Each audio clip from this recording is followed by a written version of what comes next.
НГДУ «Нурлатнефть» как точка роста. По рейтингу инженерного центра среди других структурных подразделений объединения «Татнефть» НГДУ «Нурлатнефть» входит в тройку лидеров. 20 лет тому назад об этом можно было только мечтать. На конференции трудового коллектива было отмечено, что развитие передовых технологий, инициативные кадры – основное богатство управления. Коллектив управления закончил полугодие 2014 года с хорошими показателями. За это время нефтяники добыли свыше 1 миллиона 154 тысяч тонн черного золота.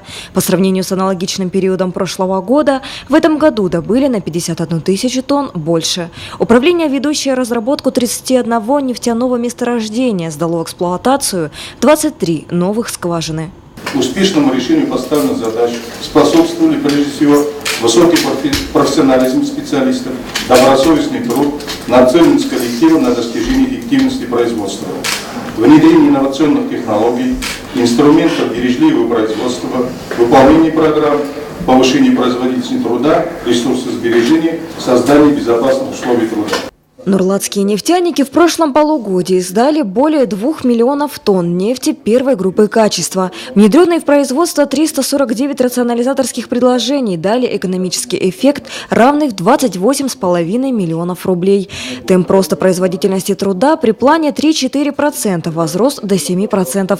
Но наряду с хорошими показателями есть к чему стремиться. Скажем, предусмотренный коллективным договором пункт о 10% увеличении заработной платы исполнен не до конца. Увеличение заставит за первый полгода 9,8%.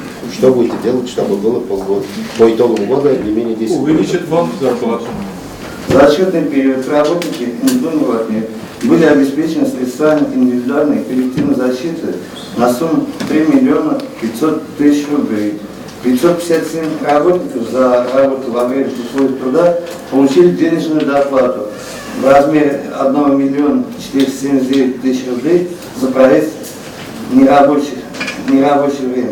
НГДУ «Нурлатнефть» как самое крупное бюджетообразующее предприятие района в целом по объединению «Татнефть» считается одним из перспективных управлений, поведал участвовавший на конференции трудового коллектива главный инженер ОАО «Татнефть» Наиль Ибрагимов. Управление, богатое залежами битума, является полигоном прогрессивных технологий и точкой роста.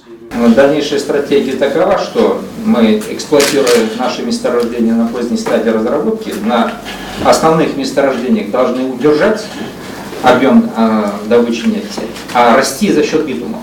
Если мы с вами в этом году добудем уже более 200 тысяч тонн, в следующем более 300, то надеюсь, что мы с вами доживем до того, когда уже будем добывать и 2 миллиона тонн, и больше. К счастью, вот за последние годы Нурлатнефть сделала очень сильный скачок вперед. Наверное, среди всех НГДУ Нурлатнефть – это самое прогрессирующее НГДУ. Все, что достигается людьми, коллективом. Я вот вижу здесь очень много молодых лиц. Это очень важно. Нурлатнефть – это точка роста для компании «Татнефть». В завершении конференции были определены задачи на второе полугодие и принят проект решения конференции трудового коллектива «Помогать слабым, поддерживать сильных». Эти слова, прозвучавшие на конференции трудового коллектива НГДУ «Нурлатнефть», которая в этом году будет отмечать 35-летний юбилей, стали напутственным девизом. Отрадно отметить, что наше управление успешно справилось с заданиями и задачами, которые были поставлены перед нами на первый полугодие.